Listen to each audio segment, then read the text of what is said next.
sekarang buka mata. Oke, saya tanya sekarang, kesadaran yang melihat diri ibu waktu kecil sama enggak dengan kesadaran yang melihat diri ibu sekarang, dengan yang TK, dengan SD, SMP, sama enggak? Atau ketika tiba-tiba waktu kecil ibu melihat diri ibu sebagai kesadaran kecil, apa sesuatu yang sama aja? Lihat itu, yang mengingat itu sama enggak? Sama. Sama.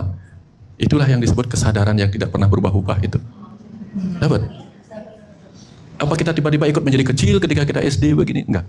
Kita tetap aja kesadaran yang tidak berwujud apa-apa. Yang mengingat itu, mengingat ini yang bisa. Benar nggak? Itulah kesadaran.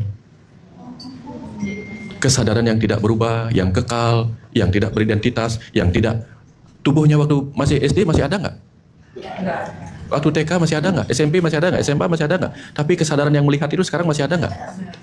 Dapat.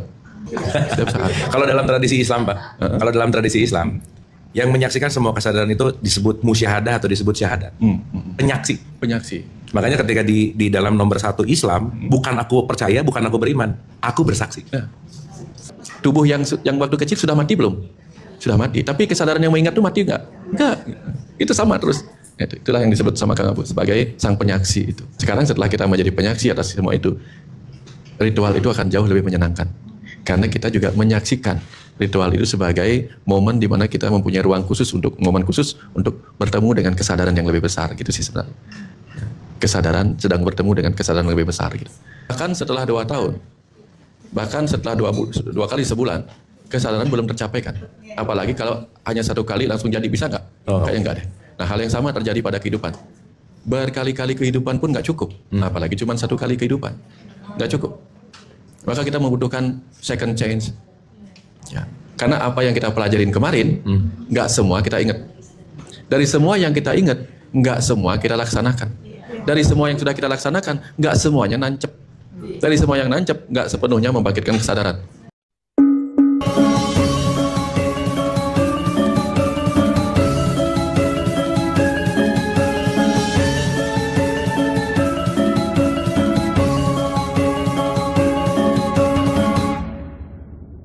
Assalamualaikum warahmatullahi wabarakatuh. Salam sejahtera, rahayu, namaste, om swastiastu, namo buddhaya, salam kebajikan dan sehat untuk kita semua. Alhamdulillah pagi hari ini kita belajar bareng lagi dan setelah berapa lama ya kita belajar? Kita di sini? 2 tahun ada ya? Setelah 2 tahun ada spesial guest star, guru kita bersama. Jadi kita tepuk tangan sekali lagi buat Pak Wayan. Suksma Guru menghadirkan menyempatkan waktu untuk hadir di ruang jeda. Ini sekumpulan ibu-ibu gaul yang tobat, Pak Wayan ya. Gitu. Jadi alhamdulillah semangat belajarnya luar biasa dan kemarin nggak tahu teralirkan aja karena kita juga punya program namanya Melukat Jiwa. Jadi mungkin topik besarnya adalah melukat dan nanti pasti akan sangat seru ketika kita lebih banyak berdiskusi gitu. Jadi mungkin kita akan mendengarkan dulu penjelasan melukat itu apa, kaitannya dengan kehidupan itu apa, kok kenapa perlu ada melukat, dan nanti kita akan detailkan gitu. Tapi sebelum mulai seperti biasa, Ibu dan Bapak kita hening dulu sejenak, kita santai rileks dulu supaya bisa hadir utuh di sini saat ini. Al-Hadiniyah Al-Fatihah. Auzubillahiminasyaitonir. Bismillahirrahmanirrahim. Alhamdulillahirabbil alamin arrahmanirrahim maliki yaumiddin. Iyyaka na'budu wa iyyaka nasta'in ihdinas siratal mustaqim. Siratal ladzina an'amta 'alaihim ghairil maghdubi 'alaihim waladdallin. Allahumma arini al-asya'a kama hiya. Amin amin amin ya Allah ya rabbal alamin. Terima kasih Ibu dan Bapak. Pak Wayan, ada satu doa Nabi Muhammad yang jarang dibacakan, banyak orang nggak tahu. Itu dalam bahasa Arabnya Allahumma arini al-asyaha kamahiyya. Itu artinya bagus sekali kalimatnya gini Pak Wayan. Ya Allah, berikanlah kekuatan kepadaku untuk melihat seapa adanya. Seapa adanya dan seapa adanya. Artinya Nabi Muhammad selalu mendoa atau selalu terhubung untuk dia tidak terdistraksi melihat seapa adanya. Kalau mungkin ini jadi jembatan pembahasan kita atau teralirkan aja gitu tadi pas doa terakhir. Saya rasa melukat itu adalah melepaskan sesuatu yang bukan seapa adanya untuk mengembalikan kepada seapa adanya. Nah, entah ini nanti ada relasi atau konektivitasnya seperti apa, mungkin nanti kita akan bahas lebih detail tentang melukat jiwa. Silakan, Guru. Makasih Kang Abu. Selamat pagi Bapak Ibu semua. Mau tukar dulu Bang, pakai ini aja. Maaf. Oh ya, oke.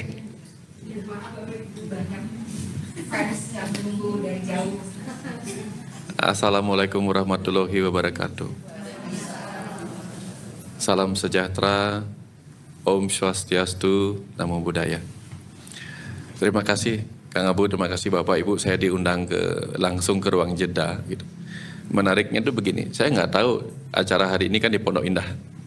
Nah, jam 10 di Pondok Indah Kang Abu bilang begitu kan. Terus tepat lewat di dekat sini, di depan sana. Saya nanya, Kang Abu ruang jeda itu apa sih? Gitu. Ruang jeda itu siapa aja orang-orangnya yang kita kemarin bikin Zoom kan? Nah, akhirnya ceritalah Kang Abu ruang jeda itu sekumpulan ibu-ibu yang tadi gimana Kang Abu? Yang enggak gimana? Ini dulu tukang clubbing, Pak. Oh. Tapi sekarang pengajian. Tukang pengajian. Tapi begitu masuk, loh ruang jeda. Saya nggak tahu bahwa acaranya di ruang jeda. Tiba-tiba, loh ruang jeda, gitu kan di depan lewat kan. Jadi ini kita ke ruang jeda. Iya, waduh, jadi pas banget kan.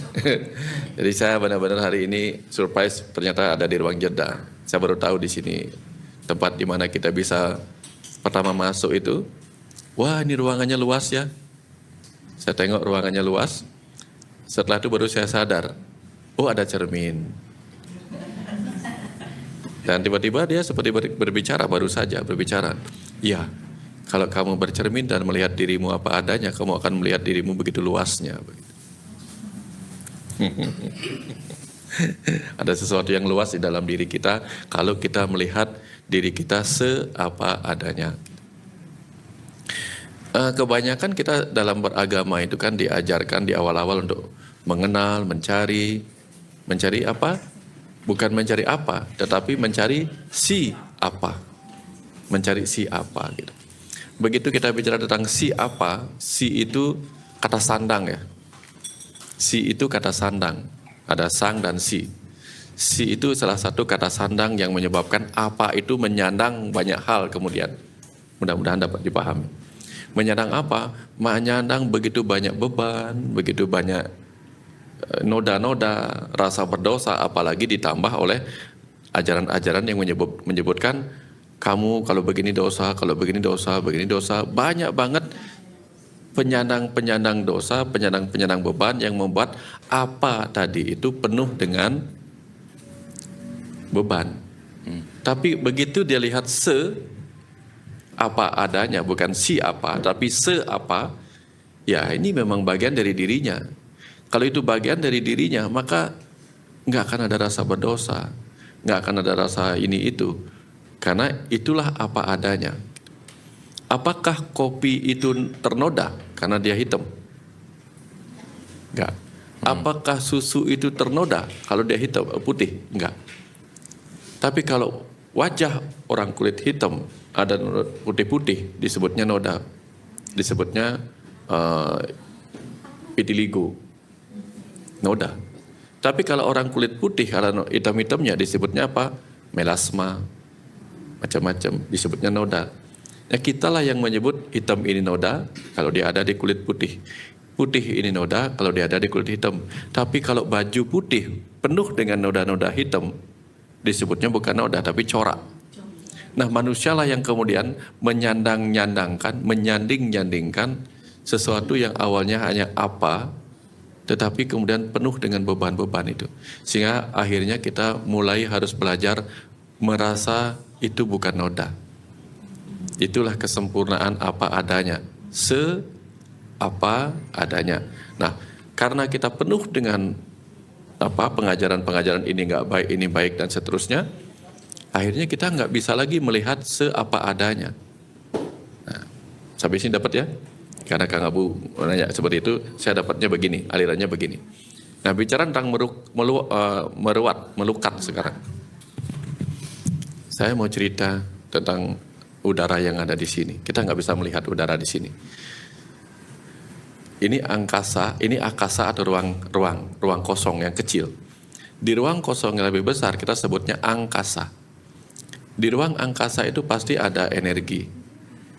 Energi tapi nggak kelihatan.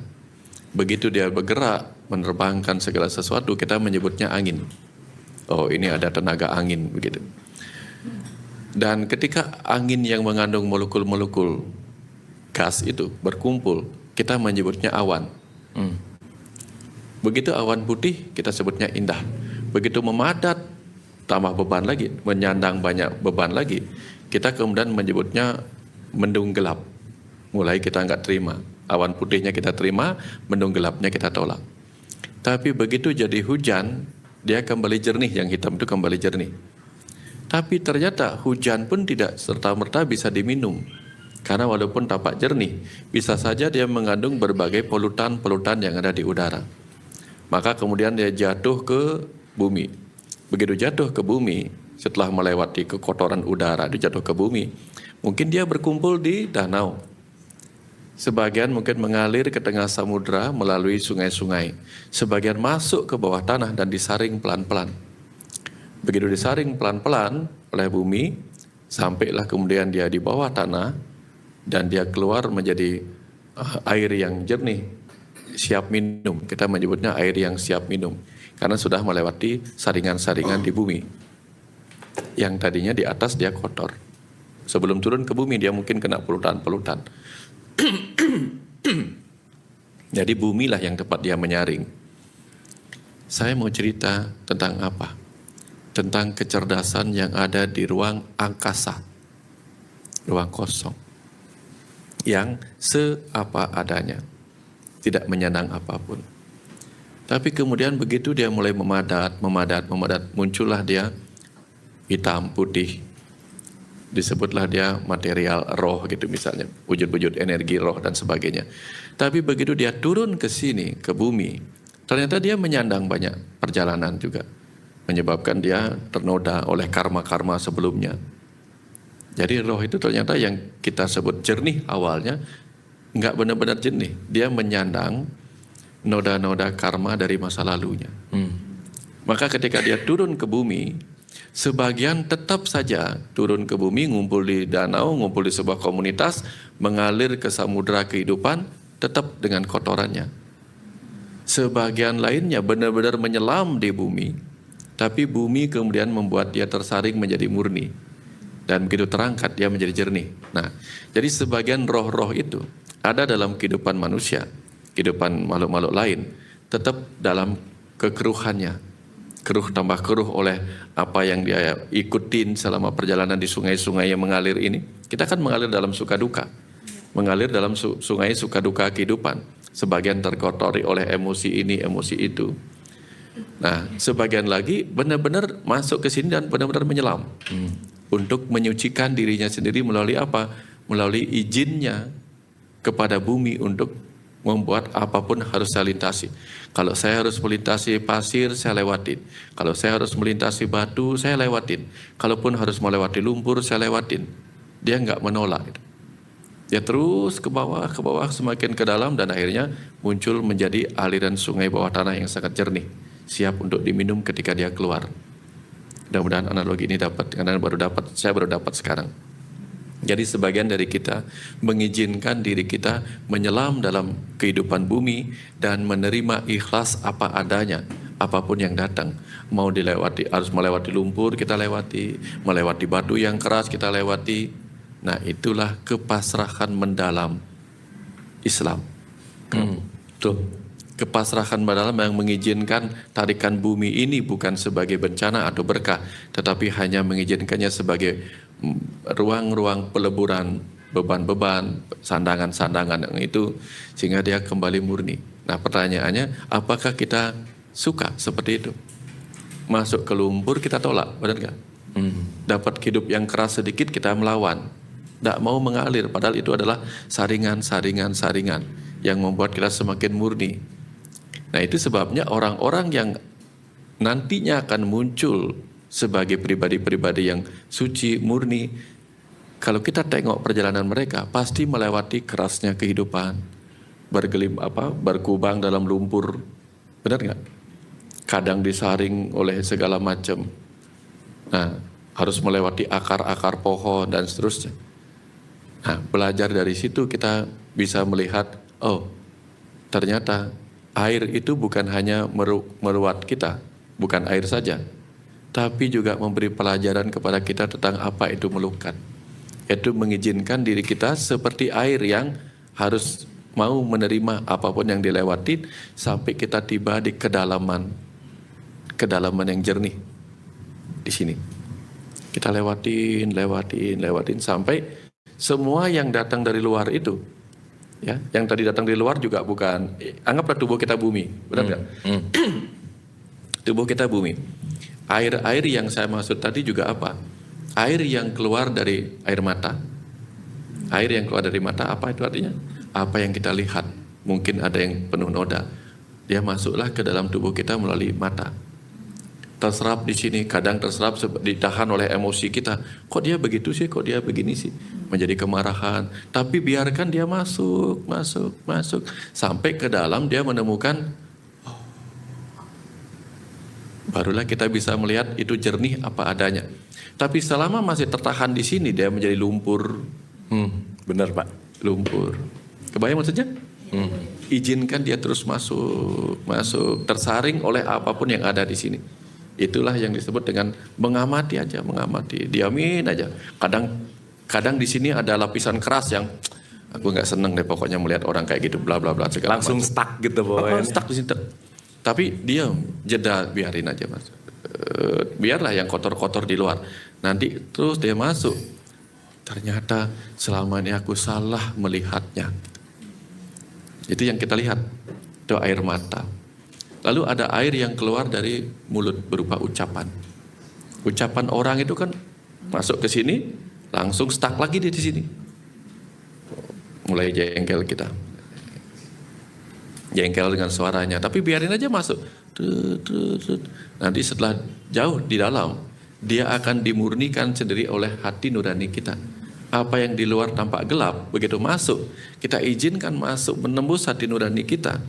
Dia akan pelan-pelan menjadi seapa adanya.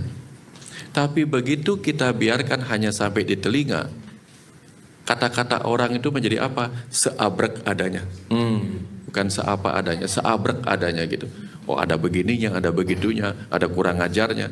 Karena lapisan pertama yang menyaring itu mungkin lapisan emosi kita, lapisan ego kita yang mungkin antipati terhadap apa yang dia katakan. Tapi biarin aja lewat, biarkan mengendap, masuk, sampai suatu ketika hati nurani kita yang inilah ajakan pandangan benar. Kalau pandangan benar itu kan dilihat oleh hati nurani. Kalau pandangan gelap kan hanya dilihat oleh ini. Jangan lupa, panca indera kita ini seluruhnya berisi lapisan-lapisan penyaring. Apa yang kita lihat pertama disaring oleh mata. Kita bisa mengendalikan mata. Kalau nggak pengen lihat, saring aja langsung. Nggak terlihat. Masuk lebih dalam lagi, ini ada lapisan lagi nih, lapisan air yang mencoba membuat jernih. Kan? Nah, pupil mata juga bisa mengecil, membesar. Apa artinya mengecil, membesar? Kalau dia kebanyakan cahaya, dia akan mengecil. Karena cahaya pun bisa membutakan, dia mengecil. Kalau dia cukup gelap, dia membesar. Supaya apa? Bisa ditangkap lebih terang, walaupun intensitas cahayanya kurang. Tapi apa yang kita pelajarin dari mata kita? Begitu melihat orang menjengkelkan, nggak dilihat. Orang menjengkelkan kan gelap. Tapi kenapa kita nggak melihat dengan mata yang lebih terbuka? Supaya apa? Walaupun kelihatan gelap, minimal cahaya-cahaya suram itu bisa tertangkap lebih jelas. Tapi apa yang terjadi? Begitu gelap di sana, kita nutup mata, di dalamnya kita kecilin pula, nggak dapat kita cahaya yang tersembunyi di balik semua itu. Dapat ya? Ini sudah mengasih tahu kita. Kalaupun dia membawa debu-debu yang kita toleh kemana membawa debu, debu akan ditahan lalu dibawa ke sudut-sudut mata kita.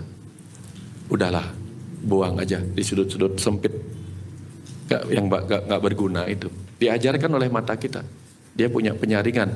Saringlah apa yang kamu lihat, sehingga yang masuk ke dalam hanya yang benar-benar mengandung cahaya. Sekalipun suram, pasti ada cahaya-cahaya masuk. Begitu kita dengar, didengar, bentuk telinga kita ini memantul sana, mantul sini, mantul sana, mantul sini, supaya frekuensinya tidak menyakitkan. Ditambah gendang telinga itu juga bagian dari saringan. Sehingga yang tersaring hanyalah frekuensi 20 sampai 20 ribu Hz. Dipilih juga. Telinga kita bisa memilih, mata bisa memilih. Hidung kita bagaimana? Hidung kita gelambir-gelambirnya sudah mempunyai labirin-labirin yang membuat dia susah masuk kalau nggak penting. Kalau dia kurang hangat yang masuk, ditambahin pembuluh darah di sini supaya apa yang kita hirup itu penuh kehangatan, nggak dingin gitu. Kalau ada debu ditahan pula oleh bulu-bulu hidung, ditambah lendir. Intinya apa? Hal-hal kotor dilarang masuk ke dalam tubuh kita. Tapi faktanya banyak sekali kita izinkan semua hal-hal kotor masuk ke pikiran kita, benar nggak? Melalui mata, melalui telinga, melalui apa yang kita hirup, semua kita izinkan yang kotor-kotor masuk. Lalu ketika batin kita terkotori, nah yang kita salahin orang yang melepas kekotoran. Salah sendiri, kita sudah dikasih saringan, nggak menggunakan saringan ini dengan baik. Baru setelah tubuhnya kotor, jiwanya kotor karena diizinkan semua masuk, baru kita melukat. Kenapa nggak melukatnya dari awal? Lukatlah dari melihat, dari mendengar, dari mencium, semua kita lukat.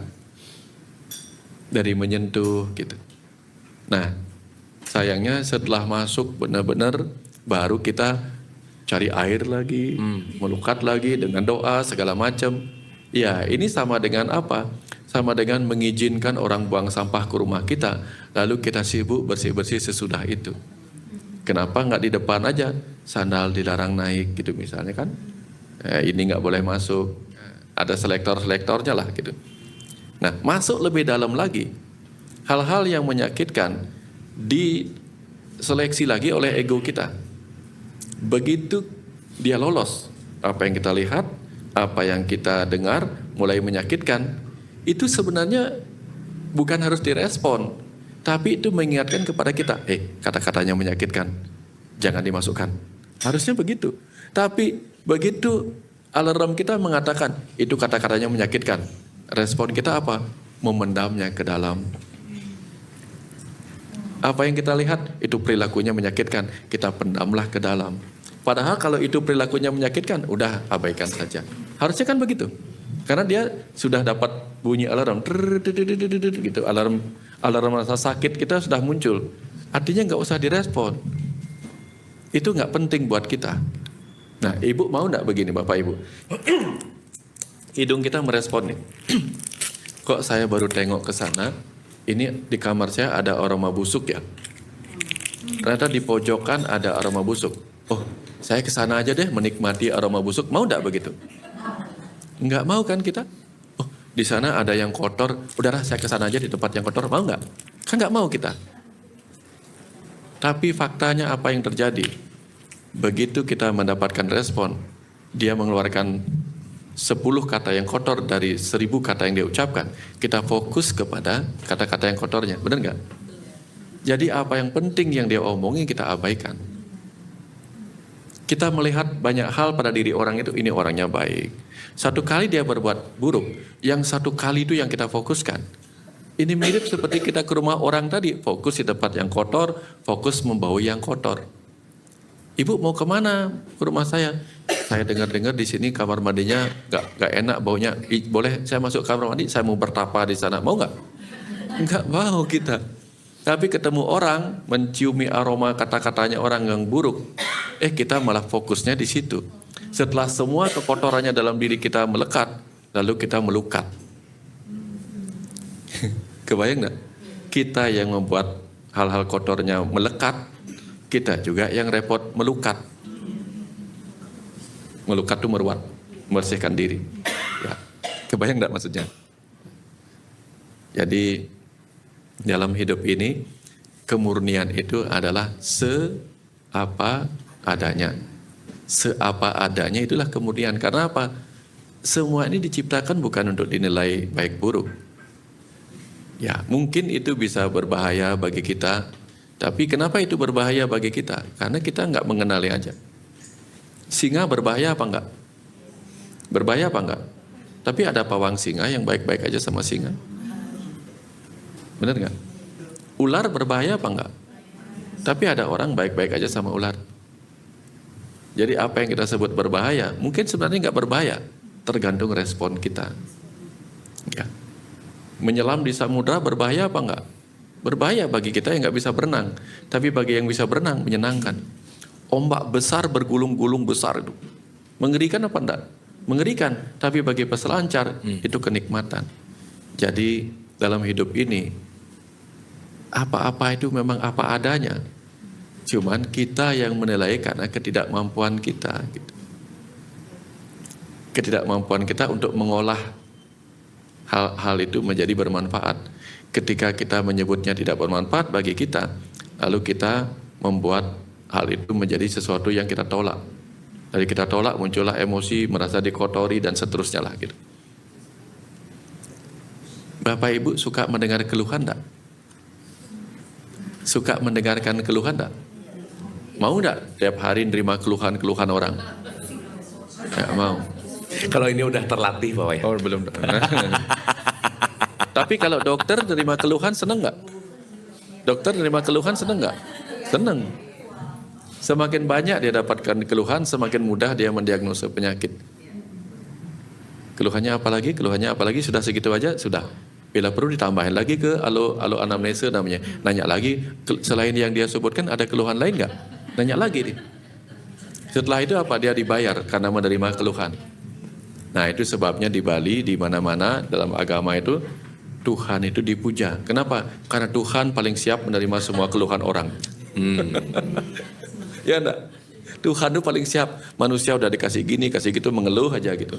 Makanya ya dialah yang menerima puja-pujinya karena dia siap menerima keluhan. Ya.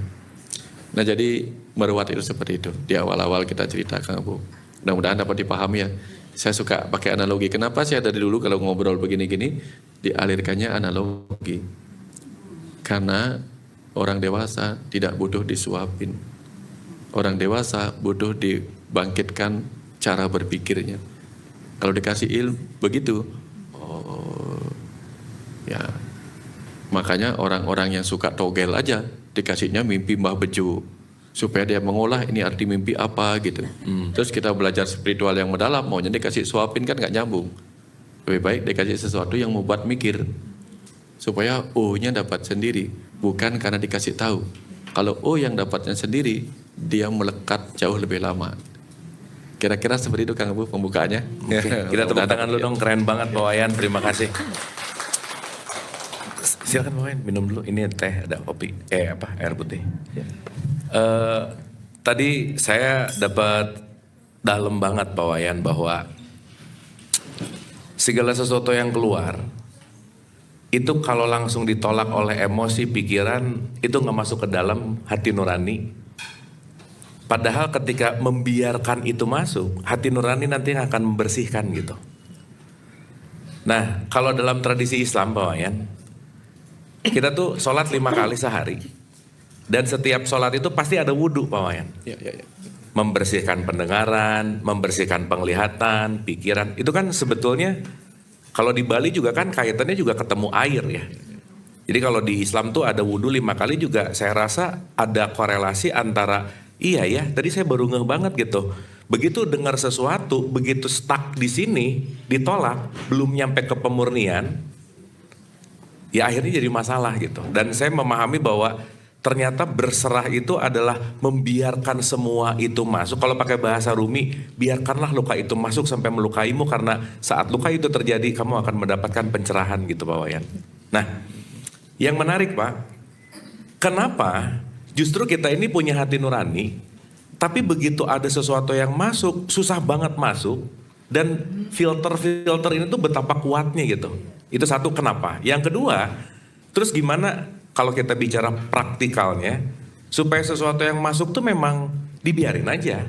Supaya dia dibersihkan, dan pada dasarnya adalah melihat seapa adanya mungkin PR kita seumur hidup untuk bisa bertumbuh gitu. Gimana Guru?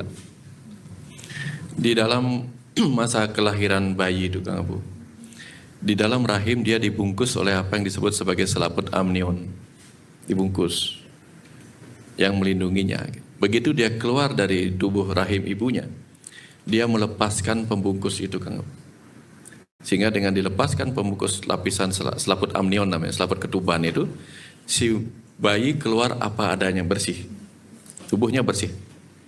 Dan kita senang melihat tubuhnya yang bersih itu, karena dia sudah terbungkus sendiri oleh kulitnya. Ada kulit luar lagi yang diberikan berupa, bahkan selaput amnion pun dilepasin. Tapi setelah dia bersih, sudah dibersihin bayinya, dipasangin pakaian lagi sama ibunya. Semakin lama dipasangin pakaian lagi, tambah tebal. Itu tubuhnya Kang Abu. Begitu remaja, untuk remaja, ini pakaianmu, kalau ini nggak sopan.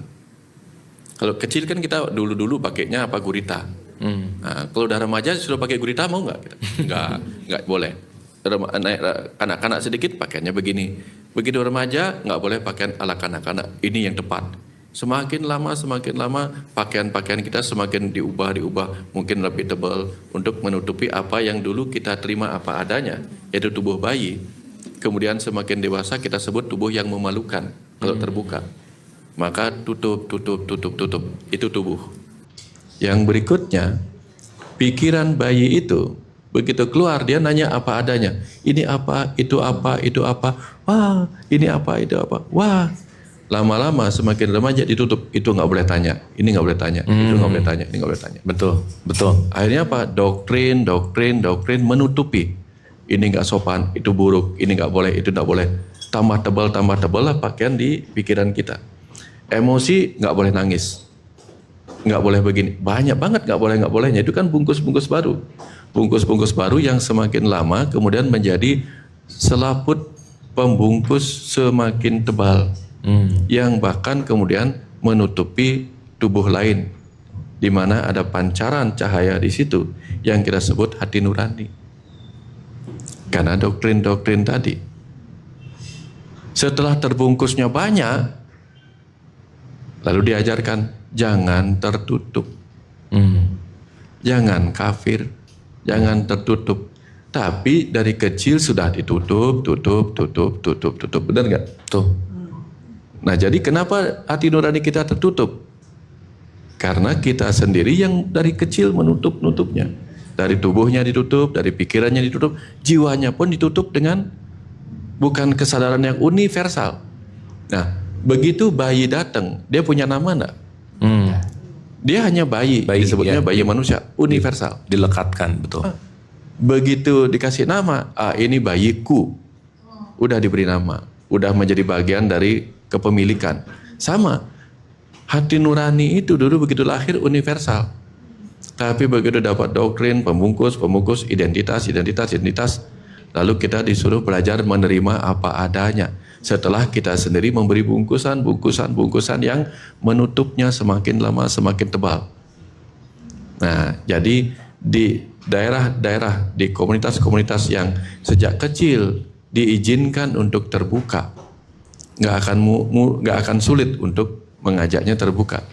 Tapi di tempat-tempat di mana jiwa terus ditutup dengan doktrin, dengan dogma, nanti diajak universal nggak nyambung. Karena apa? Ini versimu, itu kontroversi. Ini versimu, yang itu kontroversi. Akhirnya apa? Kontroversi terus.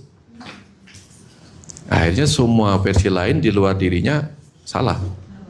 Lalu kemudian diajak universi, susah. Banyak banget lapisan-lapisan yang harus diinikan. Dapat ya? Kira-kira demikian. Ya.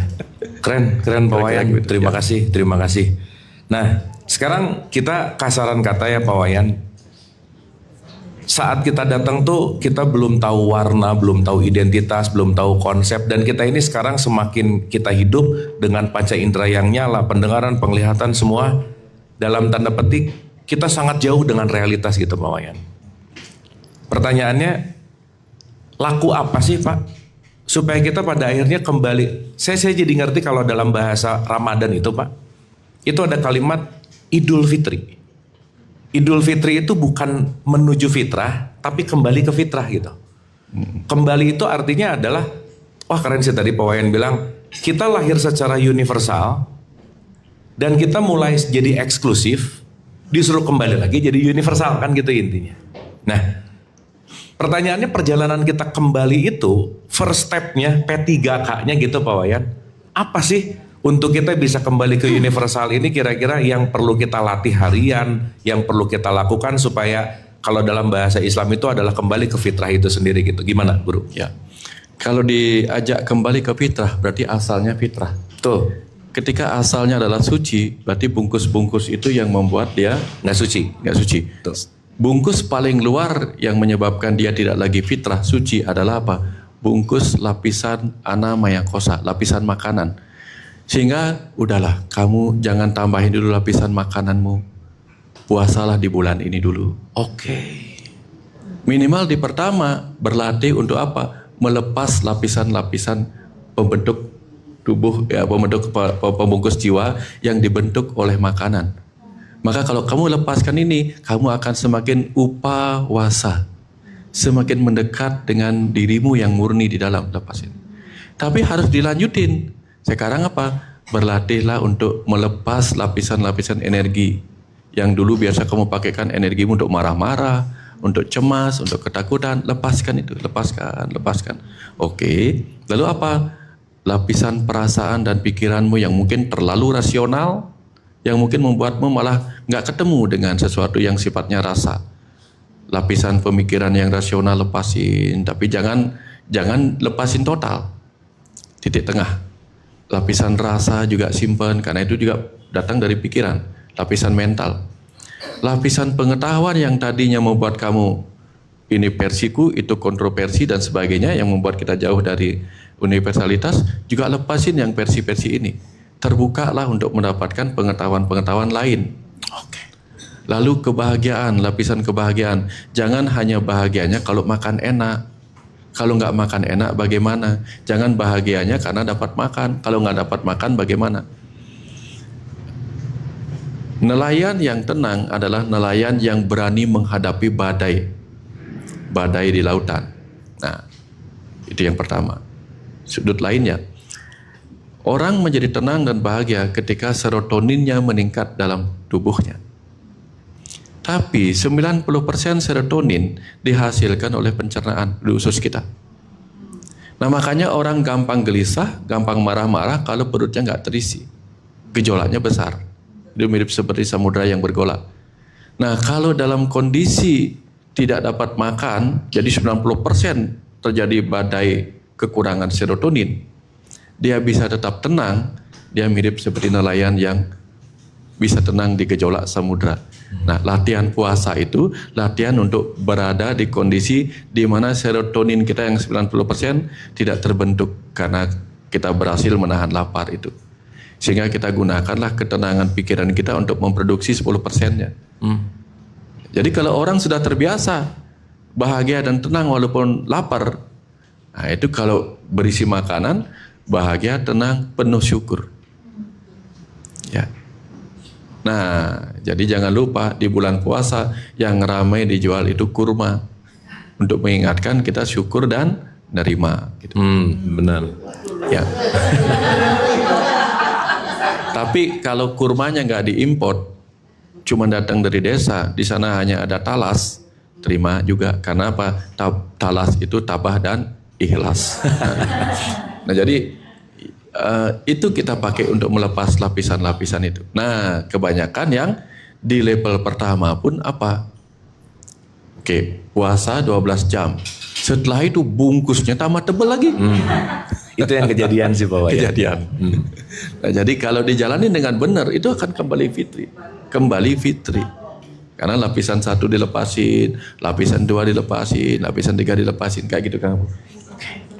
Wah keren Pak Wayan, makasih Pak Wayan. Ya. Itu sangat memudahkan kita untuk ngerti kenapa puasa itu kaitannya makan minumnya iya, jiwanya iya gitu, dan semuanya sebetulnya untuk mengembalikan lapisan-lapisan penutup si kefitrahan kita yang paling luar itu adalah tubuh, masuk ke energi, ke jiwa gitu ya Pak Wayan, itu semua dilepas-lepas gitu. Ramadan itu bulan apa? 9. Maksudnya Maksudnya arti Ramadan itu apa? Ramadan itu artinya membakar Pak Wayan. Jadi bulan yang paling panas. Bulan paling panas. Oh, kalau musim dingin kita pakai baju apa buka baju? Musim dingin. Kalau musimnya tambah panas, Lepas. Oke, suruh lepas gitu ya. Ya. dapat ya. Tapi Ramadan panas memanas itu karena pada lapar sih Pak Wayan ya. Tuh orang lapar memang senggol bacok gitu ya. Karena panas itu memang memisahkan. Hubungan suami istri yang panas terpisah. Tubuh dengan lapisannya, kalau udara panas dia terpisah, dilepas, lepas. Jadi di musim kayak gini itu memang diajarkan kita untuk melepas, baru kembali fitri. Oke. Pakaian-pakaian 5 pakaian itu kan. Kan bukan kebetulan dipilihnya bulan-bulan panas seperti ini. Emang itu dasar awalnya memang gitu Pak Wayan. Jadi kalau ngelihat salah satu historical Pak Wayan, Ramadan itu di saat Nabi Muhammad ada tuh bulan paling panas dan slowing down ekonomi, pekerjaan apa tuh, saking ini cuacanya nggak mendukung, jadi banyak diem gitu Pak Wayan. Memang dasarnya dari situ gitu. Wah menarik sih. Oke, Ibu dan Bapak, saya pasti banyak pertanyaan ya. Ini mumpung ada Pak Wayan, mungkin kita buka dulu pertanyaan sesi dari Ibu dan Bapak ya. Ini pemantik aja. Silakan kalau ada pertanyaan atau yang mau dielaborasi. Ya. Pak, ini ibu-ibu tuh jadi rada jinak Pak kalau ngaji sama saya. Ini banget tadi. Wah gini. Iya. Langsung pakai mic gitu. Iya. Terima kasih Kang Abu, Pak Wayan. Pak, sebelum saya bertanya, saya mau cerita juga dulu sedikit. Ini benar-benar apa kalau tadi Pak Wayan bilang ada yang ada keunikan, kami juga merasakan itu. Jadi bulan lalu atau bulan Januari, kita baru ngobrol-ngobrol, yuk kita ke Bali, kita melukat, terus kita cari Pak Wayan, kita janjian ketemu Pak Wayan. Kok berapa hari kemudian, ingat ya Mbak Rina, Mbak Noce, ada Dian, beberapa orang deh yang hadir minggu lalu ya, bulan lalu. Terus berapa hari kemudian Kang Abu langsung, Bu, saya mau membayar dosa karena Kang Abu sebelumnya lupa. Ada janjian di sini, lupa coba. Ibu-ibu 20 orang udah nungguin, Kang Abunya lupa. Terus Kang Abu bilang, Bu, saya mau membayar dosa, apa menebus dosa gitu. Saya nanti bulan depan datang sama Pak Wayan ya. Ajaib banget kan Pak. Jadi baru aja kita mau ketemu Bapak, semesta sudah mengatur Bapak yang datang ke sini. Alhamdulillah, terima kasih ya Pak. Terima kasih juga Kang Abu. Nah, aku mau bertanya tadi Pak, jadi sebenarnya ya, jadi kurang lebih banyak pelajaran yang Kang Abu juga kita udah dapat bahwa kita harus letting go, melepaskan, tapi juga nggak seluruhnya dilepaskan. Ada yang kita keep, mungkin yang di keep itu untuk yang diolah untuk disadari gitu ya Pak ya, mana yang masih yang oke, mana yang udah ini nggak penting gitu. Nah, yang sering jadi bikin galau itu titiknya.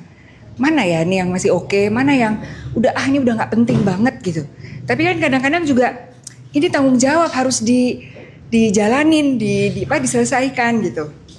Itu aja sih Pak. Jadi kalau ada resepnya, jurusnya, mana yang kayaknya emang udah mana yang emang tetap harus diikhtiarkan, mana yang harus tetap dijalanin gitu. Karena kadang-kadang yang begitu kan energinya nggak enak ya Pak.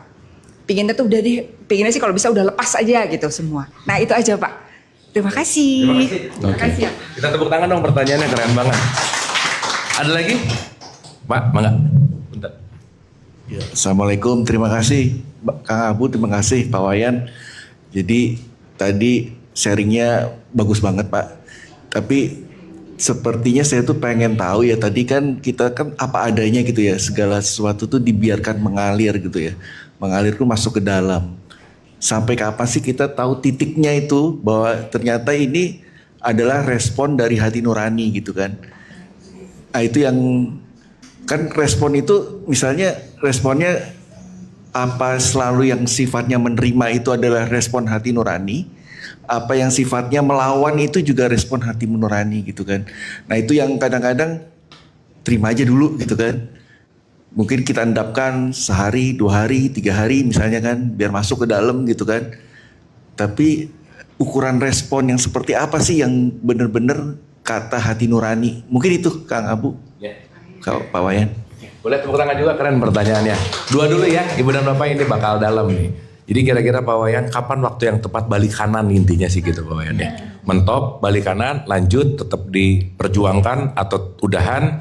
Dan tadi indikator parameter mungkin kalau saya menangkap bahwa kalau ini udah beneran nurani itu apa indikator parameternya gitu. Silakan Guru. Oke. Mau catat silakan. Saya cuma mau nulis ini sedikit sih Kang. Mau menulis cuman angka ini aja sih. Pertama ada angka 0, setelah angka 0 ada angka apa? 1. Setelah ada angka 1 ada berapa? 2. Ini dan ini. Ya, hitam dan putih. Dari sini aja dulu ya. Dalam kondisi tertentu, ini sebenarnya apa ya? Semuanya kosong. Jadi gini, ada masa di mana sesuatu itu antara nggak penting dan penting itu sudah melebur. Penting nggak penting sudah melebur. Jadinya kita nggak terlalu peduli dengan hal itu. Tapi ada masa di mana kemudian di sini kita sebut penting dan nggak penting gitu ya. Nah, di level lapisan ini 2 kan, 0, 1, 2. Di level dualitas ini kita akan ketemu apa yang menurut kita penting, apa yang menurut kita nggak penting. Ini ada levelnya kita. Contohnya misalnya, kalau hal ini menyakitkan kita, ada level di mana kita harus menganggap itu nggak penting.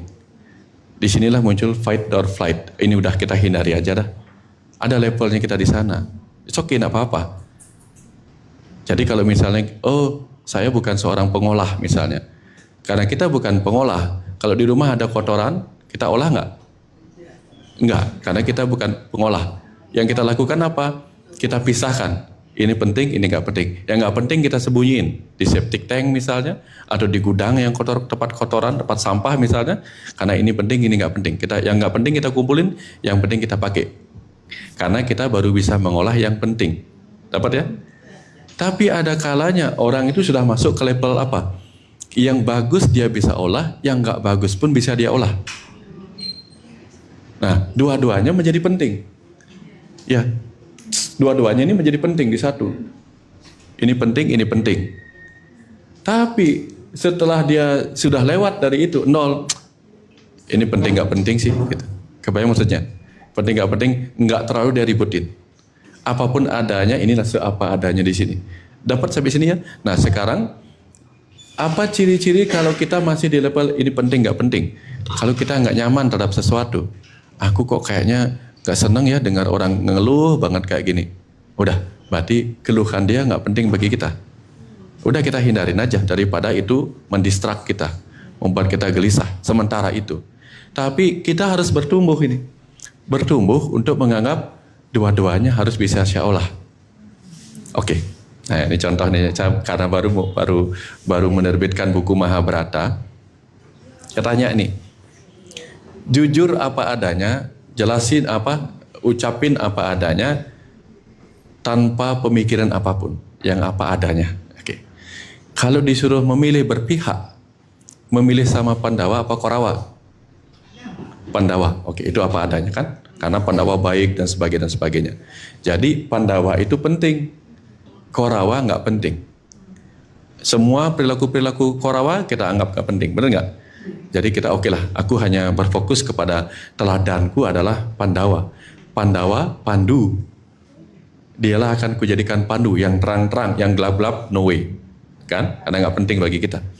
Tapi bagi seorang dalang yang tunggal yang memainkan itu, mana yang paling penting? Pandawa atau Korawa? Dua-duanya. Karena dia bisa mengolah dua-duanya. Ada kalanya kita mampu switch kesadaran kita kepada apa? Aku adalah kesadaran yang mengamati semuanya. Ini bagian diriku, ini bagian dari diriku. Tapi ada masa di mana kita apa? Kita hanya mau menerima bagian-bagian baik dari diri kita. Yang buruk-buruknya kita sembunyiin. Benar nggak? Tapi kapan kita masuk kesadaran yang lain? Yang baik juga punyaku, yang buruk juga punyaku. Tangan kanan milikku, tangan kiri milikku. Nah, disitulah kemudian kita bisa melihat apa? Guru Drona ada di mana? Guru Drona berpihak pada siapa? Korawa. Korawa itu kan sifat-sifat buruk. Hanya sedang mengajarkan bahwa pada kelompok-kelompok yang kita sebut buruk pun ada guru di sana. Ada sesuatu yang mencerahkan di situ. Bukan hanya ada pada orang-orang baik. Orang buruk yang kita sebut buruk pun ada pencerahan. Berarti ada kepentingan juga di situ. Nah, kalau udah bisa melihat begitu, nah, sudah kita lewat di sini. Kalau udah masuk ke level yang dua-duanya penting karena kita sudah bisa mengolahnya, nah, tapi nanti dilewatkan ini semuanya hanya bikin senyum. Baik dan buruk semuanya penting nggak penting juga nggak penting gitu. Artinya apa? Ini hanya permainan, ini level kehampaan. Inilah seapa adanya, tanpa penilaian, tanpa aku, tanpa kamu, hanya Kau. tanpa aku, tanpa kamu. Gitu, ya. Tanpa apa, tanpa aku, hanya engkau. Semuanya adalah ruang kosong yang terisi oleh kecerdasan yang apa adanya gitu. Dapat sampai sini? Kayaknya udah menjawab juga situ ya. Tadi ya pertanyaannya. Ya. Waktu dan proses. Proses membutuhkan waktu. Proses tanpa waktu sia-sia. Contoh, ayo dong sekarang, nggak dikasih waktu bisa beres nggak? Nggak. Tapi waktu yang panjang tanpa proses, beres nggak? Nggak bisa. Dan kita sudah diberi waktu yang panjang selama satu kehidupan ini. Kita berproses apa enggak? Nah, jangan sampai pas ingin berproses, waktunya habis. Dead. Nah, jadi mumpung masih ada waktu, mumpung masih ada kesempatan buat kita. Oke, kita tepuk tangan lagi dong. Terima kasih Guru. Terima kasih. Ini boleh dipasang Pak Wayan supaya lebih jelas. Baik, keren. Ada lagi Ibu dan Bapak? Ini biasa yang nanya banyak banget ya. Iya, mangga. Yuk.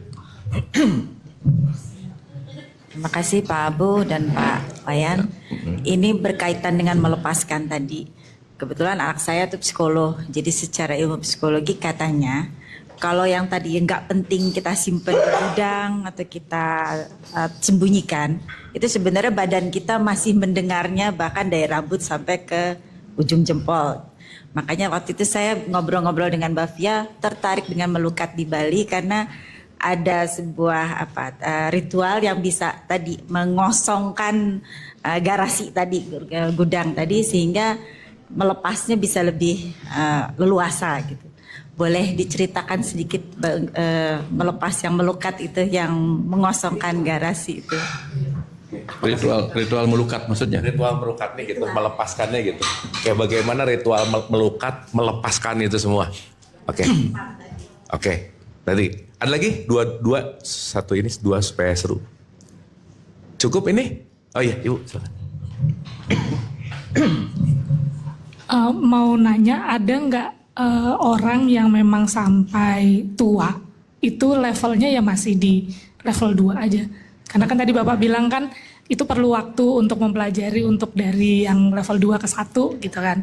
Nah, ada apa enggak orang Ada yang sampai nggak tua yang sudah pun, tua, iya, tapi levelnya masih terus aja di level 2 yang penting nggak Level penting dua. gitu. Ya. Oh, Dan enggak. nggak naik gitu. saya langsung jawab. Itu enggak sedikit.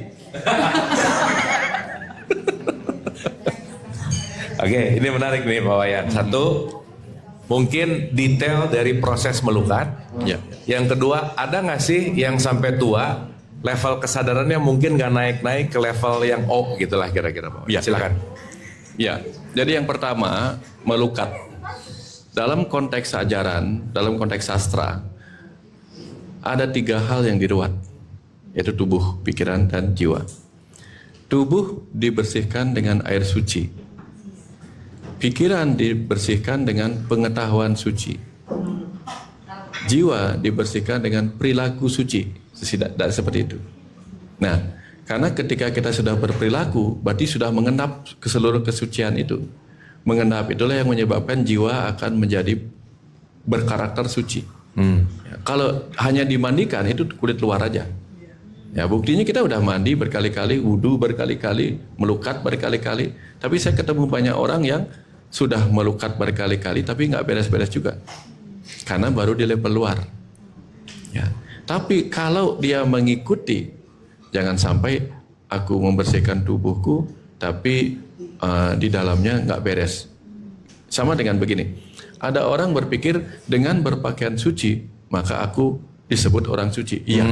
Tapi lupa bahwa ketika dia bicara tidak dengan kesucian, ketika dia berperilaku dengan tidak kesucian, betapapun pakaian luarnya penuh dengan atribut kesucian, nggak akan pernah dikatakan orang suci. Benar nggak? Nah, tapi banyak orang yang pakaian luarnya kayak ya benar-benar nggak mencerminkan pakaian orang suci, tapi di dalamnya penuh kesucian. Nah, orang melihatnya demikian. Berarti yang suci memancar dari jiwa itu bukan yang tampak dari luar. Tubuhnya mungkin tampak kumuh, ya, tapi di dalamnya penuh dengan ucapan yang ini. Karena kendi yang tampak kotor misalnya, kita baru bisa buktikan isinya apa kalau kita keluarkan ternyata air jernih. Tapi kalau kita dapatkan botolnya bersih banget, botol luarnya bersih, begitu dikeluarin yang keluar air comberan, mau diminum nggak? Walaupun botolnya bagus, botolnya baru dibeli tapi diisi air comberan, akan berbeda. Jadi yang terpenting apa isi di dalamnya. Kalau misalnya ininya bagus, wadahnya bagus, di dalamnya begitu dikeluarin, wah, tambah yakin kita. Nah, itu sebabnya melukat itu pasti 3. Tubuhnya dibersihin, yang di konsep di Bali nih. Tubuhnya dibersihin dengan air suci. Air sucinya macam-macam nih. Makanya di Bali air suci itu dianggap bisa 3 macam. Air suci yang dibuat oleh alam. Yaitu air yang diseleksi oleh alam sehingga keluar menjadi sumber mata air. Air suci. Yang kedua, air suci yang dibuat oleh alam kecil, yaitu manusia, yang kita kenal sebagai orang suci. Maka disebutlah tirta. Air itu dimantrai, dijadikan air suci, nah itu dipakai. Yang ketiga, ada air yang dihasilkan oleh alam. Berupa apa? Air kelapa. Makanya kalau di Bali, pernah nggak orang melukat pakai air kelapa? Karena air kelapa itu air yang benar-benar disucikan oleh alam melalui buahnya. Disaring sehingga bisa diminum langsung, pakai begini langsung dipercikin, dan itu macam-macam tuh. Ada air suci yang warnanya kuning. Nah, kalau kuning berarti kalau kelapa mudanya warna kuning berarti itu diberkahin oleh manifestasi Tuhan sebagai cahaya berwarna kuning yang disebut Mahadewa gitu. Kalau dia berwarnanya kelapa mudanya berwarna merah berarti dibersihkan oleh manifestasi Tuhan sebagai Brahma, sang pelebur, sang pembakar, dewa api gitu. Macam-macam. Ada yang hijau gitu, ada lagi itu. Nah, jadi macam-macam. Intinya adalah air.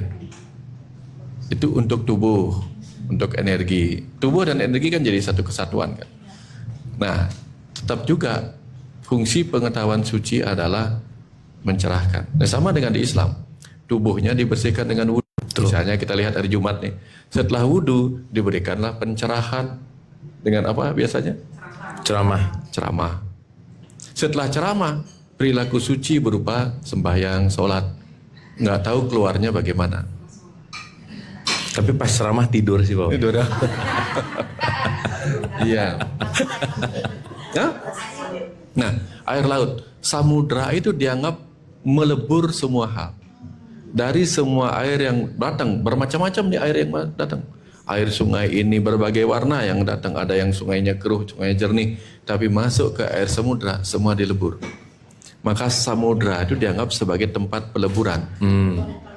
Nah, banyak orang kemudian ke samudra melukat. Nah, orang di Bali pun sering mengaturkan canang tuh di air laut. Jadi kenapa canang? Bukan, dia hanya mengatakan dengan ini canang itu artinya resmi, mencanangkan gitu. Juga merupakan simbol dari persembahan energi. Dengan ini aku secara sungguh-sungguh, secara resmi memohon energi cahaya terang dari samudra yang maha melebur. Gitu. Ya masuk ke situ dilebur. Ya. Tapi jangan lupa sekali lagi, tidak cukup hanya melebur tubuh. Ya, pikiran tetap, mental tetap, perasaan tetap, jiwa tetap harus dilukat juga dengan tadi. Kira-kira seperti itu. Nah, yang kemudian yang kedua, ada nggak sih orang-orang? Ada banyak, bukan sedikit. Saya ketemu banyak yang model begitu. Secara alami, orang tua itu akan kembali menjadi kehilangan kesadarannya. Lah, kehilangan kesadaran lebih baik daripada apa? Tak pernah ketemu kesadaran. Kalau kehilangan kesadaran kan minimal dia ketika menjadi orang tua, menjadi orang ibu-ibu, bapak-bapak, minimal pernah mengalami kesadaran. Sehingga dari kesadarannya lah kemudian diturunkan kesadaran-kesadaran baru kepada anaknya. Walaupun kelak kemudian dia menua menjadi renta dan kembali kepada perilaku anak-anak yang nggak ada batasan, ya nggak apa-apa. Minimal dia kehilangan kesadaran yang pernah dia miliki daripada nggak pernah memiliki sama sekali. Kira-kira begitu. Oke. Dapat ya? Dan bahkan kalau mau lebih dalam lagi gitu Pak Wayan, tidak semua satu kehidupan mendapatkan pencerahan ya Pak Wayan. Enggak Gitu. bisa. Kita dalam tanda petik ya, kalau kita sering ngobrol dalam kehidupan yang berulang bahwa mungkin ini udah kehidupan yang berapa kali dalam tanda petik belum dapat juga, jadi bukan masalah tua kali ya Pak ya. Bukan roh yang tua. Gini, ruang jeda berapa lama? 2 tahun ya? Setiap minggu? Setiap minggu? Setiap bulan 2 kali. Berarti sebulan 2 kali dan selama 2 tahun kan? Kira-kira sudah tercerahkan belum? Sudah mencapai kesadaran belum? Kadang sadar, kadang enggak. Nah, artinya bahkan setelah 2 tahun, bahkan setelah 2 kali sebulan, kesadaran belum tercapai kan? Apalagi kalau hanya 1 kali langsung jadi, bisa nggak? Kayaknya nggak deh. Nah, hal yang sama terjadi pada kehidupan. Berkali-kali kehidupan pun nggak cukup, apalagi cuma 1 kali kehidupan, nggak cukup. Maka kita membutuhkan second chance, kebutuhan kesempatan kedua, ketiga, keempat dan seterusnya untuk remedi. Ya. Karena apa yang kita pelajarin kemarin, nggak semua kita ingat. Dari semua yang kita ingat, nggak semua kita laksanakan. Dari semua yang sudah kita laksanakan, nggak semuanya nancep. Dari semua yang nancep, nggak sepenuhnya membangkitkan kesadaran. Kebayang nggak kalau kita sama sekali nggak belajar? Kira-kira seperti itu kan? Keren. Ukurannya, kesadaran itu per definisi adalah kemampuan untuk mengenali dan memahami diri kita, lingkungan kita, semuanya. Nah, kalau orang yang sadar, dia tahu batasan. Itu kuncinya. Tahu batasan. Karena orang yang gila, dia nggak tahu batasan. Contoh nih, saya tanya sekarang di ruangan ini ya. Kemanapun engkau menghadap, di sanalah wajah Allah. Benar nggak? Benar. Benar 100% apa 1000%? 1000%. Berarti ini Tuhan, ini Tuhan, ini Tuhan, ini Tuhan, Tuhan, ini pun juga Tuhan. Benar nggak? Oke, di sini. Ini batasan kita. Nanti kalau kita keluar, boleh nggak panggil, "Hei Tuhan, Tuhan memanggilmu Tuhan." Boleh nggak kita begitu? Segera kita disebut, Langsung dibawa Pak ya. langsung ke rumah dibawa. sakit. Langsung Jiwa. weng dikotain. Artinya apa? Itulah kesadaran yang terbatas. Kesadaran pun harus membatasi dirinya. Nggak boleh begitu kita sadar, oh akulah Tuhan. Kemana-mana ngakunya aku Tuhan, aku Tuhan. Udah mulai dah gitu. Batasan gitu. Jadi kenal lingkungan, ini bukan tempatnya, ini bukan tempatnya, bukan tempatnya gitu. Tapi di tempat yang sefrekuensi itu masuk akal. Kalau orang ngomong sendiri, gila apa waras? Tergantung. Nah, tergantung. Begitu dia bawa HP, kamu di mana? Oh iya, oke. Gila apa enggak? Enggak. Tapi begitu dia ngomong, HP-nya di sini, dia pakai. Kamu di mana? Gini. Gila apa enggak? Mulai agak gila kan? Karena kita nggak lihat HP-nya, dia cuma pakai headset kecil gitu, cuma dia aja yang lihat. Terus tambah rambut panjang pula, nggak kelihatan dia ngomong sama siapa kan? Kamu di mana? Oh iya. ketawa sendiri kan kita lihatnya. Karena kita nggak melihat apa yang dia lakukan. Nah, kadang-kadang kita juga sama. Orang bisa menilai orang gila apa nggak gila hanya karena keterbatasan dia melihat. Nah, maka sebelum kita dinilai gila, udahlah. Di tempat begini, ini level kesadaran begini, jangan hal-hal seperti itu. Ya, inilah yang disebut batasan gitu. Dapat ya? Maka kunci adalah kesadaran itu limitasi. Walaupun kesadarannya tak terbatas, tapi harus tahu limitasi. When, di mana, where, gitu. Jangan sampai wah gitu. Terus dia diam begini. Dia diam begini. Kamu kenapa? Ayo jalan, nggak berani. Kenapa? Aku melihat Tuhan di mana-mana. Bahkan pada lantai yang akan kuinjak aku lihat Tuhan. Mulai stres. Benar nggak? Jadi kan kemana-mana lihat Tuhan lantai juga. Tuhan ada Begitu di situ. injak Tuhan gitu ya. Benar-benar Pak. Saya jadi ingat cerita biksu. Ini biksu tua sama biksu muda. Jalan-jalan di tengah hutan. Kemudian biksu tuanya kencing aja sembarangan. Kencing di tengah hutan kan. Ternyata di bawahnya itu kena patung Buddha. Oh, biksu mudanya marah. Pak, biksu tua, senior, ngapain kamu kencing sembarangan? Memang kenapa? Di sana ada patung Buddha. Gitu. Oh, menurutmu Buddha ada di mana? Buddha ada di mana-mana. Lalu aku kencing di mana? Gitu. Kebayang maksudnya? Kalau Buddha ada di mana-mana, aku kencing di mana? Nah, kalau kita pakai kesadaran kemanapun engkau menghadap, di sanalah wajah Allah gitu. Kemana dong kita mau ngapain gitu? Semua tiba-tiba CCTV.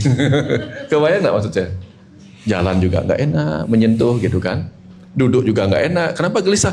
Jangan-jangan Tuhan tersakiti di dalam ini kan gitu. Tapi terus bagaimana dong caranya? Bagaimana caranya mengatasi hal seperti itu? Saya nggak berani melangkah ini. Kalau ada orang agak sakit seperti itu kan, saya nggak berani melangkah karena Tuhan ada di mana-mana. Nanti takut saya menginjak Tuhan. Terus gimana caranya? Coba saya kasih cara berpikir. Gimana caranya mengatasi kalau orang sampai fobia kayak gitu karena kesadaran yang tidak tahu batasnya. Dia nggak berani melangkah karena dianggap Tuhan ada di tempat yang akan dia langkahi. Tidak berani kencing sembarangan karena di sana juga dia lihat Tuhan. Gimana cara mengatasinya? Punya jawaban nggak kira-kira? Hah? Dimandiin? Apanya? Maksud saya ketika dia nggak berani jalan karena takut menginjak Tuhan, gimana caranya? Hah? Gimana? Oh, dia kesadaran, dia nggak gila, dia kesadaran ini. Cuman dengan kesadaran itu, dia nggak berani melangkah jadinya. Apa yang harus kita katakan kepada dia? Nggak apa-apa, Tuhan nginjak Tuhan nggak apa-apa. Kebayang maksudnya? Nah, disitulah kesadaran kita lepaskan keterbatasannya menjadi kesadaran yang tak terbatas lagi. Oh, aku juga dia, ini juga dia, semua adalah dia. Maka tidak ada sesuatu yang perlu ditakutkan karena semua ini dia. Gitu. Kebayang ya? Kira-kira seperti itu Kang Abu. Ini diajak ke sini langsung bingung. Makasih Pak Wayan, Ya, terima kasih. Silakan Ibu dan Bapak. Silakan Mangga. Punten. Terima kasih. Saya mau menanyakan tadi mengenai kesadaran gitu ya. Goalsnya kehidupan itu kan kesadaran sebenarnya, tapi kan nggak semuanya orang langsung mengerti apa artinya kesadaran. Apakah kesadaran itu bisa dipelajari gitu ya untuk menanamkan kesadaran itu dari anak-anak dini jadi menjadi karakter dan perilaku, ataukah mereka harus menemukan dulu semua persoalan sehingga kesadaran itu muncul. Ini kan konsep yang sangat baik ya saya rasa untuk bersosialisasi bahkan negara ya saya rasa dengan kesadaran. Karena kita ini sebenarnya bangsa yang sudah kehilangan kesadaran. Bagaimanakah kita sebagai orang yang setengah sadar mungkin mempunyai minat untuk bisa sharing terhadap anak-anak kita untuk menuju kesadaran. Terima kasih. Oke, makasih. Makasih Bu. Ya. Jadi tentang kesadaran nih, silakan Guru. Jadi kalau bicara tentang kesadaran yang sangat tak terbatas itu tentu namanya juga tak terbatas kan. Jadi kan tak terdefinisi. Tentu akan sulit sekali menjelaskannya. Maka oke, kita definisikan aja.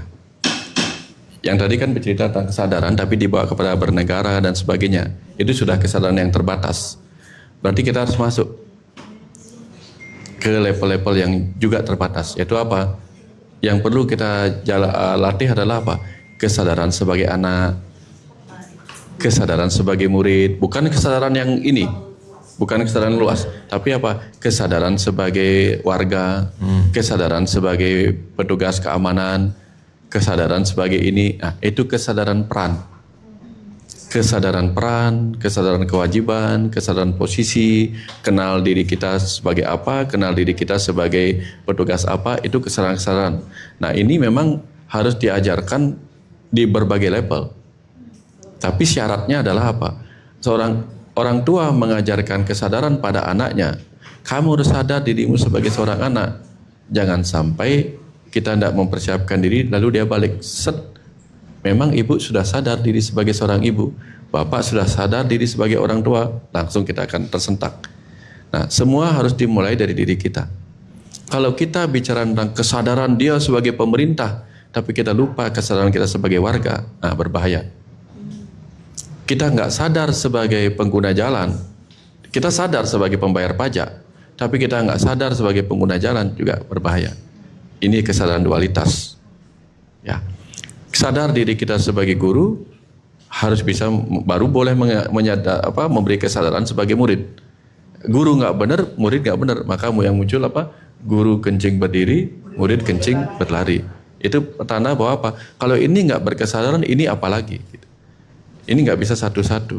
Nah, guru itu adalah penghilang kegelapan. Tapi kalau dia masih gelap, nggak bisa menghilangkan kegelapan. Guru itu bukan hanya tentang yang memberi pengetahuan, ada 4 macam guru. Guru rupaka, guru yang membentuk rupa, yaitu orang tua. Ya, kalau orang tua pingin anaknya berbentuk A tapi dia B, nggak nyambung. Kedua, guru pengajian, guru yang memberi ilmu. Lah, guru di sekolahnya begini, dia pingin anaknya begini, kan nggak nyambung. Ditambah dengan kondisi sekarang, guru mendisiplinkan, orang tua mendisiplinkan gurunya. Konflik begini kan. Ini memang zamannya. Zaman di mana anak berani pada orang tua, zaman di mana murid berani pada guru. Ini zaman. Kenapa? Karena kita disuruh merenung ke dalam. Kenapa bisa begini? Jangan-jangan aku penyebabnya, bukan dia. Semua. Ketika anak berani melawan orang tua, jangan-jangan orang tua juga belum belajar. Ketika guru berhadapan dengan kegelapan muridnya, jangan-jangan dia gagal juga memberi penerangan kepada muridnya. Ini semua. Lalu yang ketiga, guru wisesa. Guru wisesa itu pemerintah. Apakah pemerintah juga melindungi guru? Apakah guru di sekolah melindungi orang tua muridnya? Enggak. Kan mereka saling kacau di sini.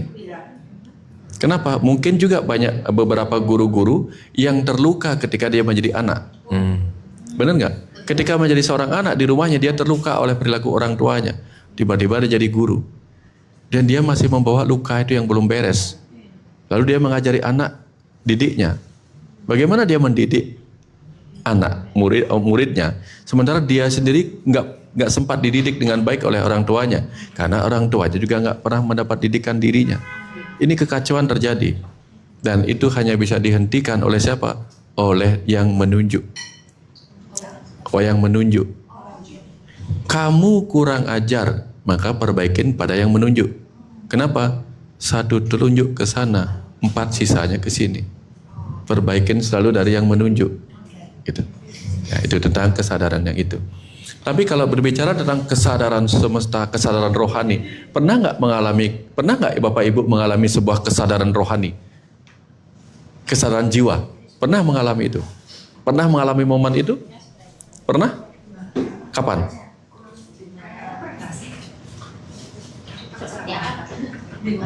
Pernah nggak mengalami kesadaran aku adalah sang ruh yang mengamati? Pernah nggak? Hah? Belum pernah ya? Hah? Gak tahu kapan. Pernah ya? Nggak tahu ya kapan. Gini.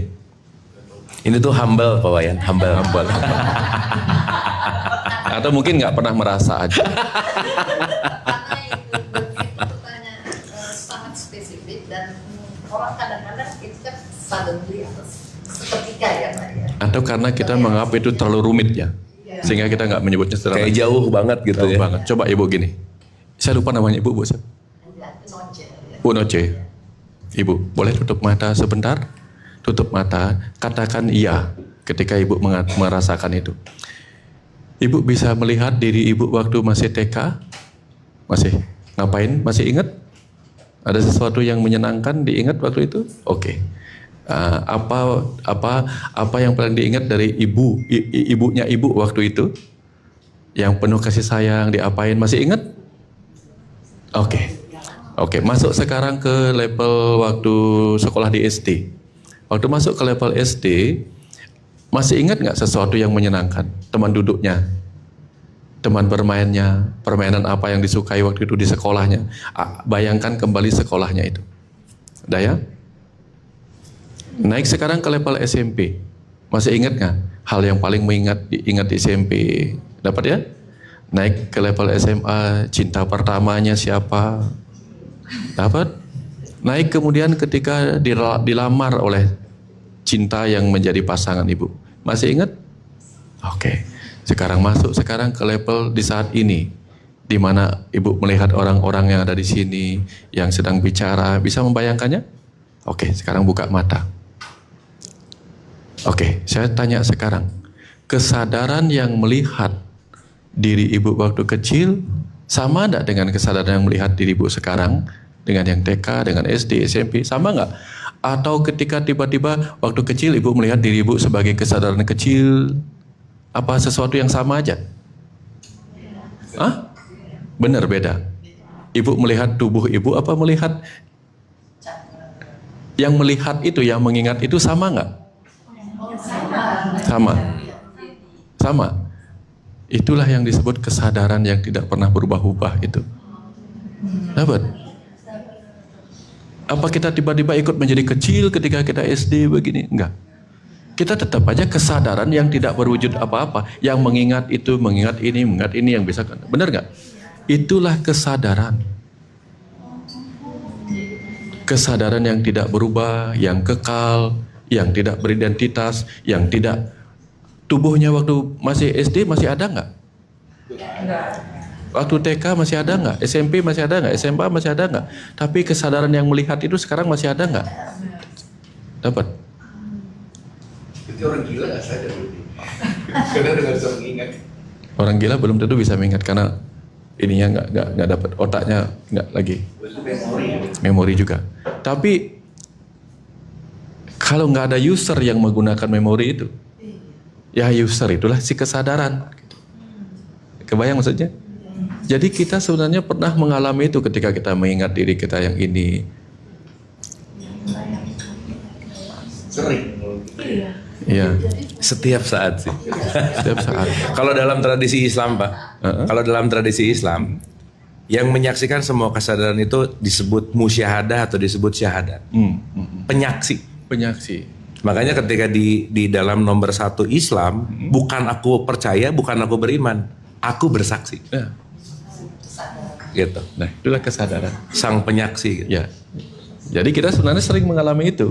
Cuman nggak sadar aja bahwa itulah aku yang sedang menyaksikan masa kecilku yang tubuhnya sudah nggak ada gitu. Kebayang nggak? Hidup. Ya, nanti juga dia akan menyaksikan tubuh yang ini nggak ada. Nanti mungkin sekarang kita melihat nggak tubuh kita yang menua? Nggak, belum. Nanti kalau kita sudah menua, kita melihat tubuh kita yang lebih muda sekarang. Nanti ketika sudah melewati umur tua dan meninggal, kita akan melihat diri kita yang meninggal itu, yang hilang itu. Itulah kesadaran yang abadi, yang penyaksi, yang tidak ikut mati. Ya. Nah, jadi gini, tubuh yang waktu kecil sudah mati belum?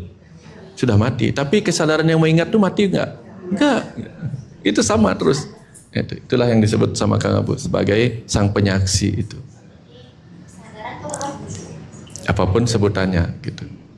Kalau Buddha tidak menyebutnya roh, dia menyebutnya kesadaran. Setiap kehidupan itu berkembang terus ya, Berkembang. Tapi kan memang tidak bisa kesadaran itu punya ingatan dengan kehidupan yang sebelumnya. Bisa kalau dia mengambil di tempat di mana dia menyimpan memorinya itu. Bisa. Makanya ada orang bisa masuk ke Past life. past life-nya, masuk ke future life-nya.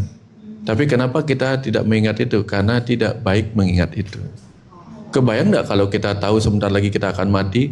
Bingung kan kita? Ya, lebih baik nggak tahu apa-apa. Nggak tahu apa-apa. Nggak jauh-jauh Pak, kasus 5 tahun lalu aja masih pusing ya. Oh, iya, Saya iya. mikir 3.000 tahun lalu udah repot panjang. Banyak orang tersiksa oleh ingatannya, benar nggak? Tuh. Ketika dia ingat sesuatu nggak bisa lepas, jadi traumatik. Dan dia ingin melupakan itu. Lah, trauma-trauma kehidupan masa lalu kan banyak. Yang hidup sekarang aja pingin dia lupain, apalagi yang masa lalu. Gitu.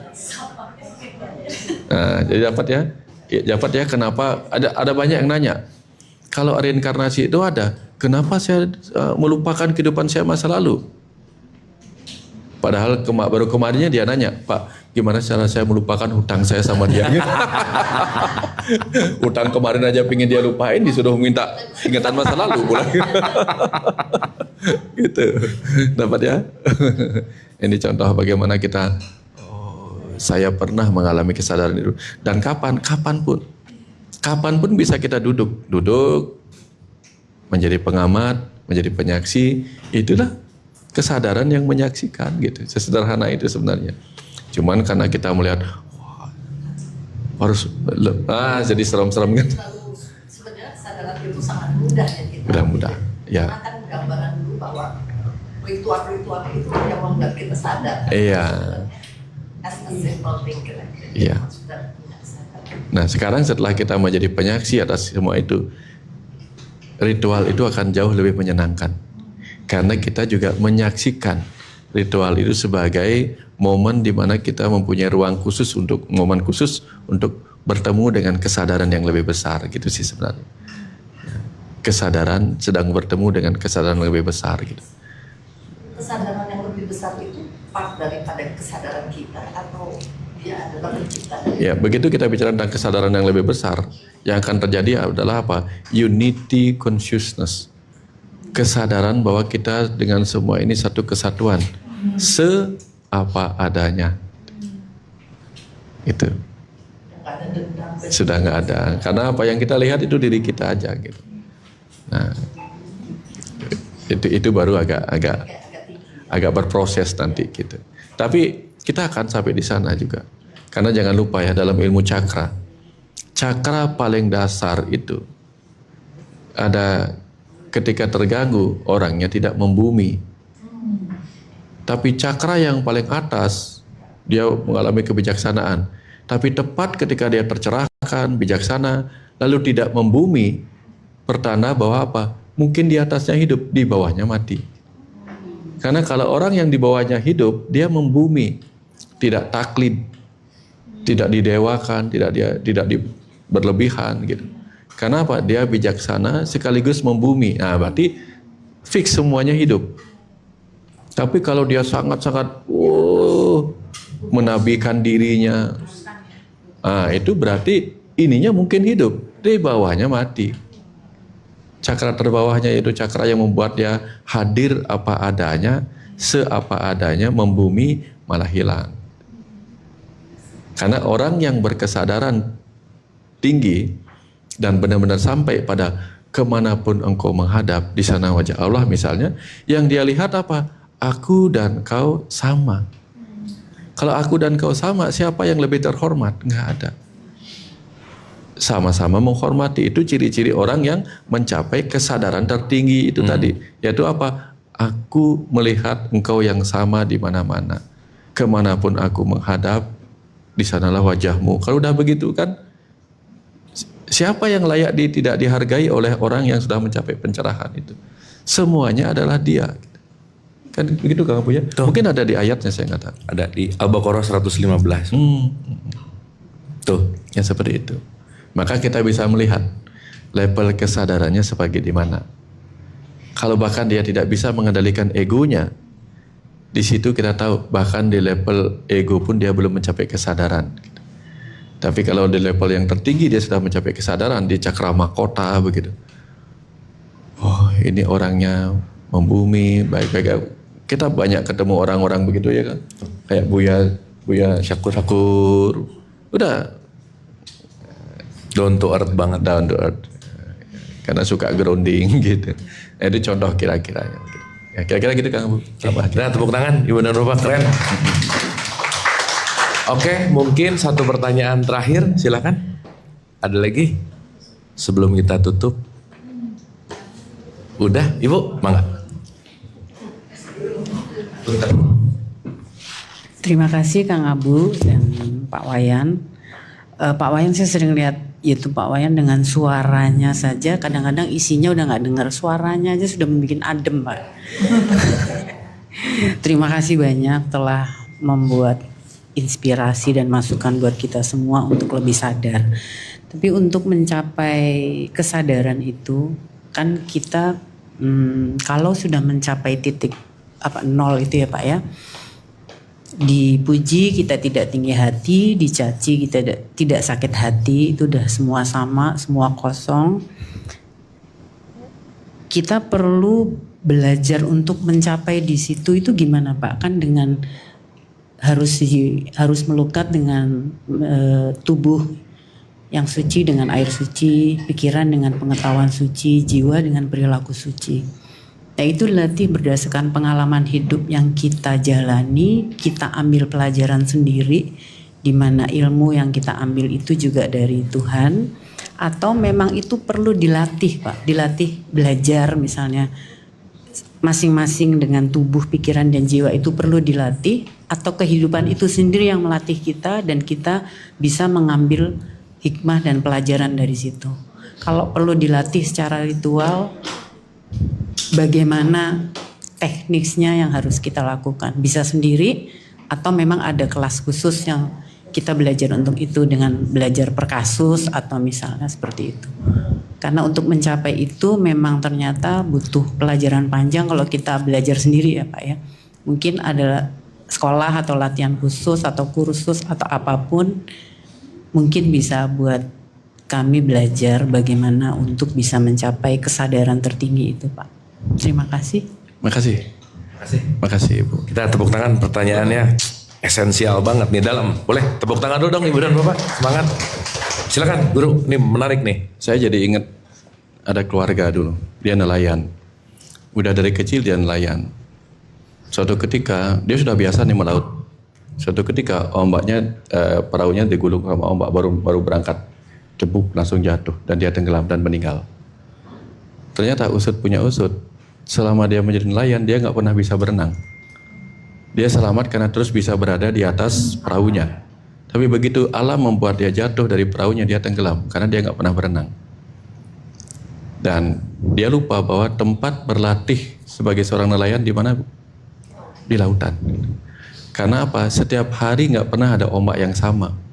Ombak berubah terus. Setiap ombak yang datang dan pergi itulah latihannya. Kadang ombak beriak, kadang ombaknya tinggi, kadang ombaknya bergulung seperti apa gitu. Kadang airnya pasang, kadang surut. Nggak selalu ombaknya tenang. Itulah tempat dia berlatih setiap hari kalau mau menjadi nelayan yang tangguh di kehidupannya. Nah kita ini sudah ada di Universitas Kehidupan. Yang fakultasnya itu kita kuliahin semuanya. Besok kita kuliah dengan fakultas kekeluargaan. Keluar dari rumah kita kuliah di fakultas perkantoran begitu.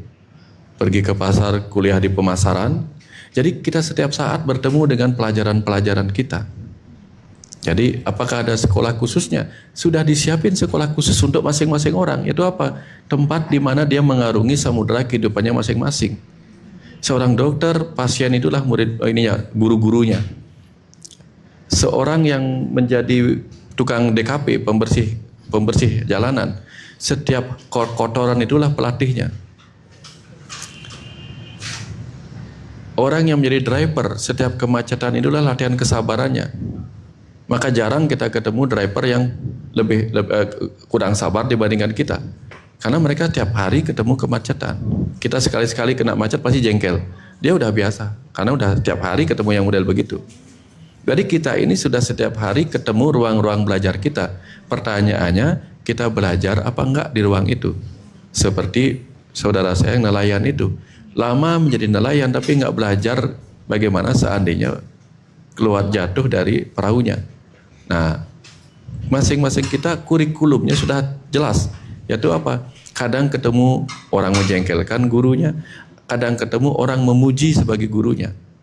Nah, kalau kita nggak kuat dengan itu, dicaci maki jatuh, dipuji melambung. Melambung, ya namanya melambung kan tinggi. Ketika dipuji melambung tinggi, ketika dicaci jatuhnya terpuruk. Tapi ketika kita sudah biasa berselancar di atas itu nggak apa-apa. Contoh begini, kalau saya kulit saya hitam misalnya, kamu kulitmu putih. Orang menyebut saya kulit putih. Itu bulian apa pujian? Saya kulitnya hitam. Bully.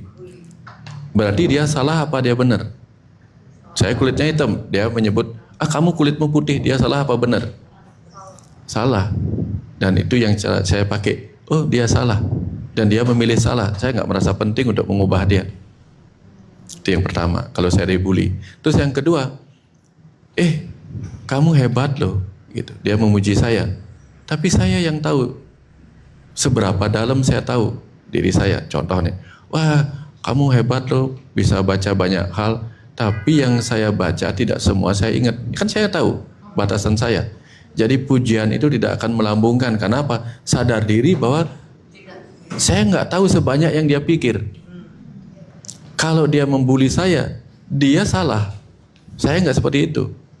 Kamu jelek, ini, kamu baik. Kenapa? Yang tahu saya kan cuma saya. Kuncinya adalah apa? Kenali diri kita. Kalau kita sudah kenal diri kita, kalau orang lain salah menilai diri kita, itu haknya untuk salah. Kalau dia benar menilai diri kita, itu haknya untuk benar. Jadi dua-duanya nggak menyakitin. Orang menilai kita salah, kita nggak terluka. Kenapa? Kan dia yang salah, kok kita yang terluka. Kalau dia menilai kita benar, memang udah benar kan? Apa yang direpotin? Kebayang maksudnya? Dari sini kemudian cacian, makian sudah nggak mengguncang kita lagi. Karena kita tahu kan, wah kamu hebat, kamu jago, kamu ini, kamu itu. Yang kita lihat adalah satu hal. Orang kedokteran itu tahu. Yang sehat mati, yang sakit mati, yang kaya mati, yang miskin mati, yang ganteng, yang buruk rupa mati, yang pinter, yang bodoh mati. Ketika semuanya tidak ada apa-apa, sama kayak tadi itu, penting gak penting. Ketika semuanya sudah kembali kepada kehampaan, ini gak penting-penting. Cuman ketika kita disebut pintar, bermanfaat gak pintar itu bukan bagi dia, bagi kita. Jangan sampai kepintaran kita bermanfaat bagi orang, tapi bagi kita nggak berguna. Itu nggak penting. Gitu. Kalaupun kepintaran itu berguna bagi kita, tapi nggak bagi dia, nggak apa-apa. Karena hidup ini lahir sendiri, mati sendiri. Ya, ingat siapapun pasangan kita nggak akan mau mati sama kita. Kenapa? Kalau pasangan kita mati sama kita, warisannya pasti diambil sama. Jadi santai-santai aja. Kira-kira seperti itu Kak Bu. Tepuk tangan dong, keren banget Pak Wayan, terima kasih. Pengen lebih memperdalam tapi karena waktu gitu ya, kita juga harus move ke tempat lain. Mungkin final statement Pak Wayan dari pembahasan kita hari ini sebagai kata penutup, apa yang bisa disimpulkan sebagai sebuah final statement untuk kita bisa dapat intinya dari apa yang disampaikan hari ini. Silakan Guru. Ya. Jadi di bulan suci ini, di bulan yang panas ini, di bulan yang penuh peleburan ini, di bulan yang penuh pelepasan ini, maka tugas kita seperti yang disampaikan tadi bukan untuk menuju kesucian, tapi kembali pada kesucian. Melepas apa yang pernah membungkus kita, melepas apa yang pernah melapisi pikiran, perasaan, dan kemurnian jiwa kita. Kita lepas satu persatu sampai kita sadar kembali bahwa kita adalah kemurnian yang hanya sedang terbungkus oleh kemayaan-kemayaan dan kepalsuan-kepalsuan dunia ini. Dan pada akhirnya jangan berhenti untuk mengubah hal yang penting menjadi tidak penting, hal yang tidak penting menjadi penting. Karena pada akhirnya semua hal ini hadir sebagai sesuatu yang sangat penting di saat kita berkepentingan di sini. Tapi kelak ketika segala kepentingan itu sudah nggak ada lagi di sini, semua itu akan menjadi tidak penting lagi bagi kita. Jadi jadikan semua yang hadir dalam hidup ini sebagai yang sangat penting. Tapi kelak lepaskan itu karena semuanya nggak penting. Kira-kira seperti itu. Terima kasih, kita tepuk tangan buat Pak Wayan. Baik, Ibu dan Bapak, dengan final statement tadi sesi kita berakhir, dan terima kasih juga untuk antusias Ibu dan Bapak. Dan kita akan memasuki bulan Ramadan ya. Selamat berRamadan. Selamat memasuki bulan pesta kuliner ya. Selamat bukber apa macam-macam, dan senantiasa Imlek juga. Ya, oh iya Imlek, besok kita Imlek. Tapi pada dasarnya senantiasa apapun membawa kita kepada kesadaran yang lebih baik. Terima kasih, mohon maaf lahir dan batin. Wabillahi taufik wal hidayah. Assalamualaikum warahmatullahi wabarakatuh. Hatur nuhun. Kita tepuk tangan.